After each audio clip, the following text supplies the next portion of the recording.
people like me. You need people like me so you can point your f***ing fingers and say, that's the bad guy. That's the bad guy. That's the bad guy. That's the bad guy. That's the bad guy.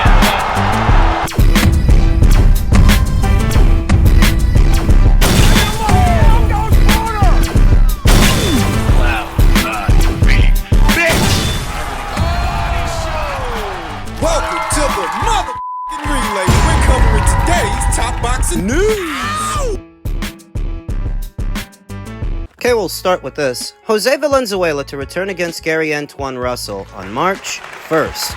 On the undercard of Gervonta Davis versus Lamont Roach, WBA junior welterweight champion Jose Valenzuela and top contender Gary Antoine Russell are close to finalizing a 2025 showdown. Multiple sources have confirmed with Boxing Scene the bout could land on the Gervonta Davis versus Lamont Roach PBC pay-per-view card on Prime Video. That fight, rumored to take place March 1st at the Barclays Center in Brooklyn, New York, is expected to be announced in the coming days. Valenzuela and Russell, both southpaws, are two of the heaviest punchers in the division. No, they're not. Yeah, maybe Rayo is a heavy puncher at lightweight, but he hasn't knocked anybody out at super lightweight. And Gary? Who did Gary knock out? That he's one of the heaviest punches in the division. The 25-year-old Valenzuela is coming off an impressive 12-round points win over Isaac Cruz, then champion, back in August. On the undercard of Crawford versus Madrimov, strange as this might sound, I feel like Rayo has had more luck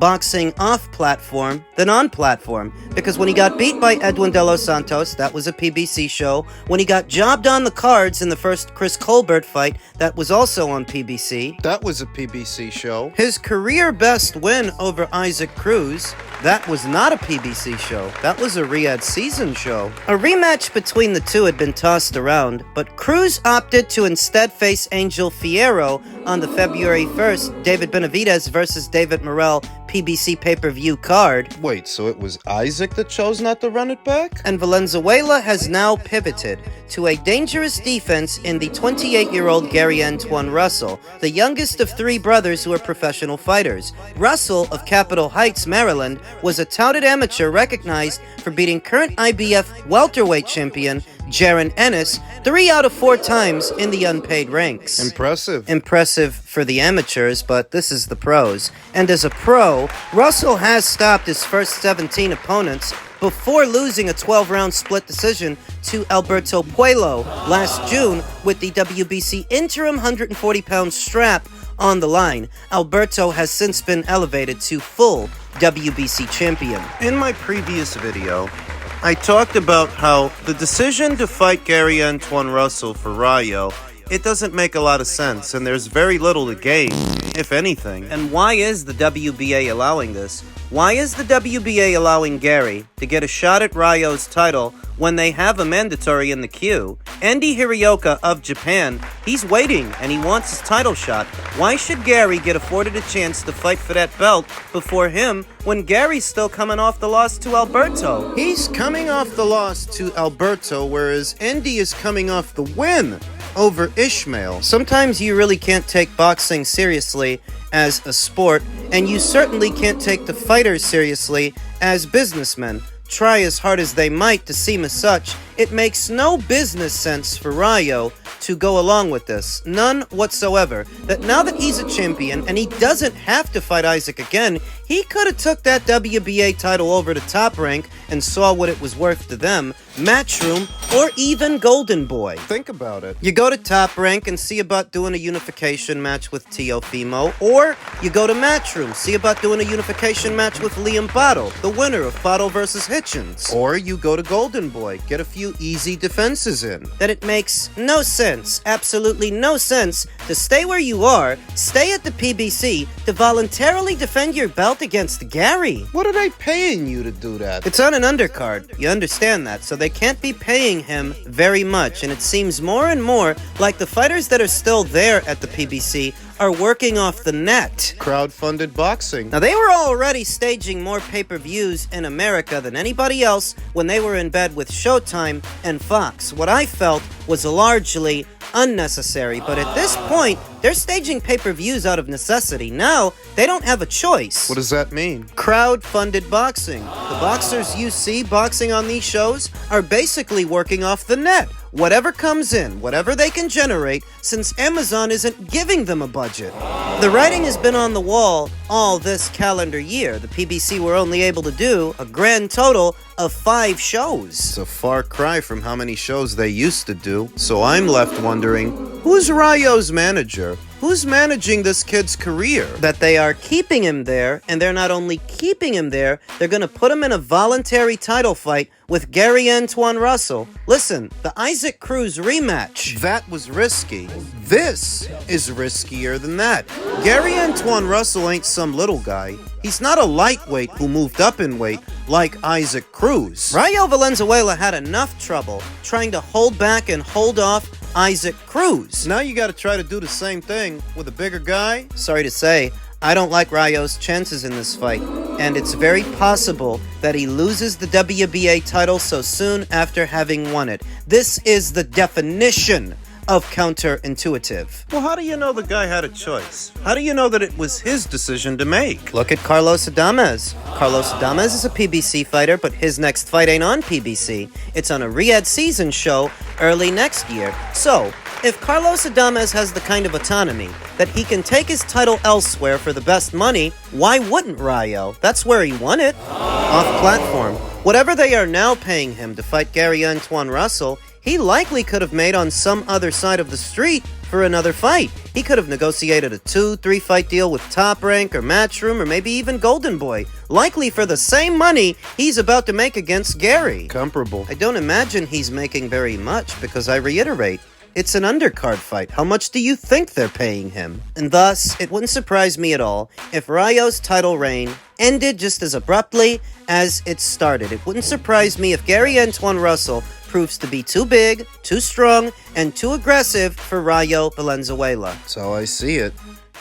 In men's junior middleweight news, Virgil Ortiz and Jaron Ennis have reached a verbal agreement on a fight. Verbal, not contractual. The mission to make fights when they are ripe for the picking is a fundamental pursuit of Saudi Arabia's Turki Al Sheikh, and as he surveyed the sport's richest division, one bout in particular was there for the making, and boxing scene has learned that knockout machine Virgil Ortiz and IBF welterweight champion Jaron Ennis have verbally agreed to fight for Ortiz's WBC interim junior middleweight title, according to an official familiar with the negotiations, but unauthorized to speak publicly on the matter because contracts are not signed yet. Junior middle, not welter. The official said the bout is being pegged for what's becoming a stacked February 22nd card in Riyadh, Saudi Arabia. Al Sheikh is also aiming to anchor the card with the Artur Beterbiev versus Dimitri Bivol rematch at light heavyweight, Daniel Dubois' IBF heavyweight title defense against former champion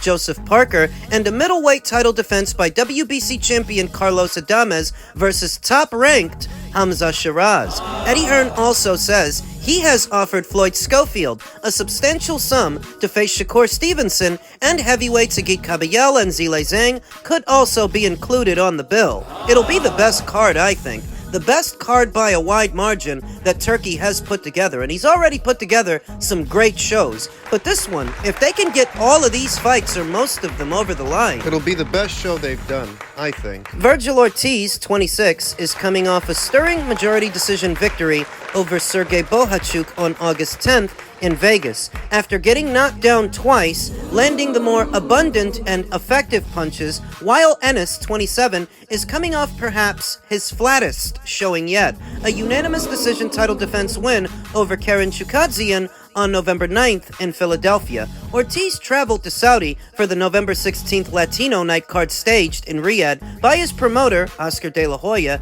after previously impressing Al Sheikh from his ringside seat vantage point in August, while Ortiz has maintained an I'll fight anybody philosophy to attain a championship belt and greater riches, Ennis' interests in the bout have been viewed as less than earnest. Some people don't think that he wants it. That he would rather continue to play big fish in a small pond at welterweight, that he would rather pursue undisputed than abandon that campaign to move up the junior middle. Mixed feelings. That's what some people think.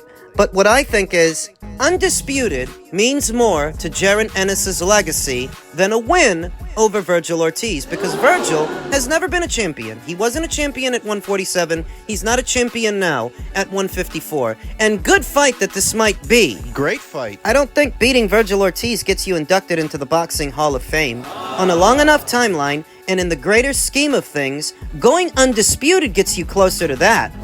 So if there's a feeling that Jaron Ennis would rather stay at 147 and continue to pursue unifications and undisputed, perhaps that's where that comes from. That, yeah, fighting Virgil is a good fight right now, and it gets you good money. But it's not a legacy fight. I myself don't view Ennis versus Ortiz as a legacy fight. Now, Al Sheikh made it clear to the connected promoters, particularly Ennis' promoter Eddie Hearn, that he wants this fight to happen next. And that directive has proven meaningful to bring it closer to reality. Eric Gomez, president of De La Hoya's Golden Boy Promotions, told Fight Freaks Unite in a story Tuesday, "We'll know in the next couple of weeks whether we can get it done or not." You don't view this as a legacy fight? I think the only way this could be a legacy fight is afterwards. What happens afterwards? With the winner, with the loser. Say Boots wins the fight, Virgil Ortiz loses, but he goes on to have a great career afterwards.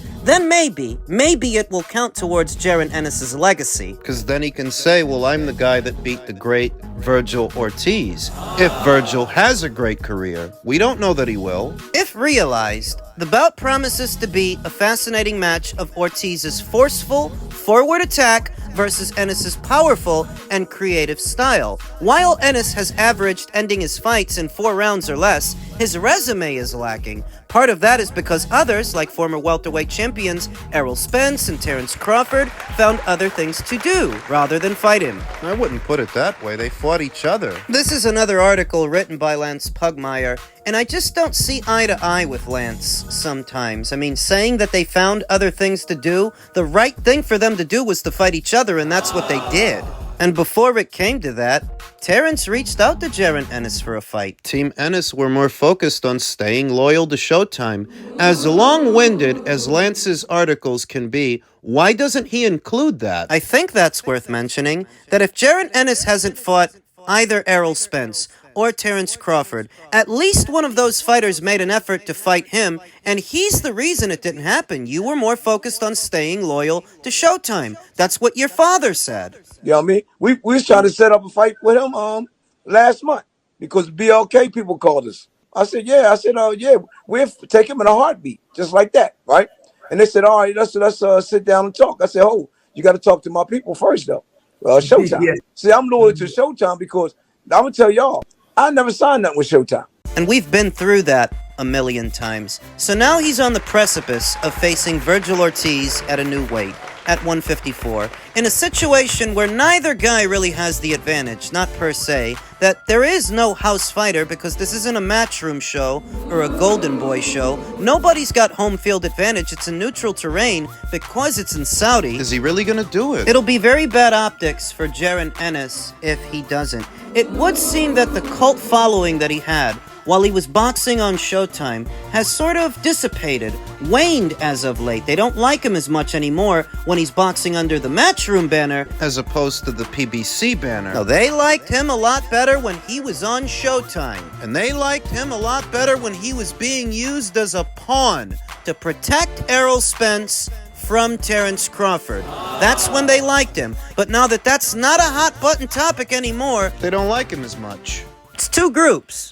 Two groups primarily. One that already didn't like Jaron Ennis because they felt he was using Terence Crawford's name for clout, and another that formed later on after he joined Matchroom. They didn't like him because of that. They had hoped he would stay with the PBC, but if he had, he would be now just as sparsely active as the rest of their fighters, scrambling for a fight date and likely buried on somebody's undercard. You just saw they only did 5 shows this year. You can't reason with unreasonable people, use good logic on the illogical. You can't. Here's another example. We're talking to Virgil Ortiz, and we'll make a decision this week on the next step for Jaron Ennis. Do you have a somewhat of a front runner for what could be next for Jaron Ennis? I like the the offer that we had was to fight Virgil Ortiz at 147, which is interesting because we get to keep our title. But maybe there's a move at 54 as well. Could Ortiz still make I 147? don't know. I mean, that's the correspondence we received. So You heard what Eddie Hearn said in plain English,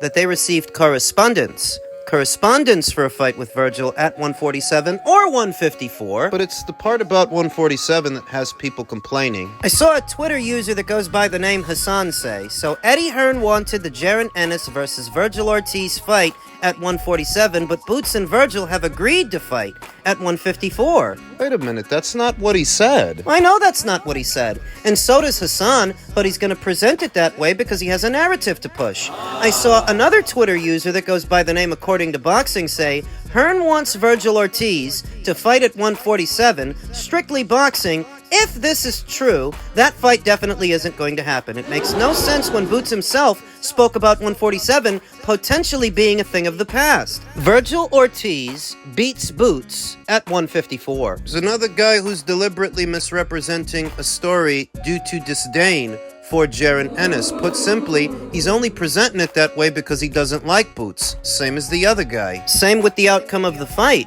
He's only going with Virgil to win the fight because he doesn't like Boots. I don't look at it that way. Liking or not liking a fighter doesn't even come into it. I'm not a fan of Jaron Ennis. If you've been following this channel the last 2 or 3 years that his name has become a hot button topic, you'll know I'm not a fan of this fighter, but being a fan of him or not has absolutely nothing to do with edging a fight. I think Boots beats Virgil.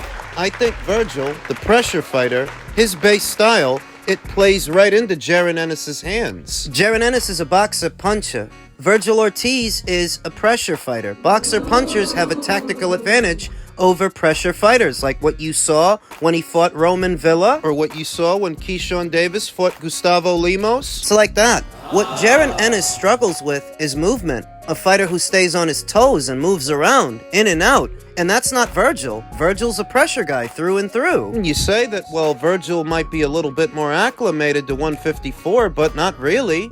He's only had one fight there, one against one solid 154-pounder who I don't even think he beat. I don't think he beat Sergey legitimately. I think he got a gift. For as bad as Jaron Ennis looked, with Karen Chukadzian, who fights nothing like Virgil, by the way, for as bad as he looked in his last fight, I still felt that he won. He won the fight. He won more rounds, whereas with Virgil, I didn't think he won that fight. I keep hearing the same cookie-cutter comments about Boots' defense, that he doesn't have good defense, but neither does Virgil. That's why he got dropped 2 times. Did he get dropped 2 times because of how good his defense is? Got dropped by Mean Machine 2 at 147. I didn't forget. Got touched up by Mighty Mo Hooker 2 when he fought him. The bottom line is, styles make fights, not personal preferences. And Boots has the style to beat Virgil Ortiz. Virgil has the power to hurt him and maybe take him out, but Boots has the style. Styles, as they say, they do make fights.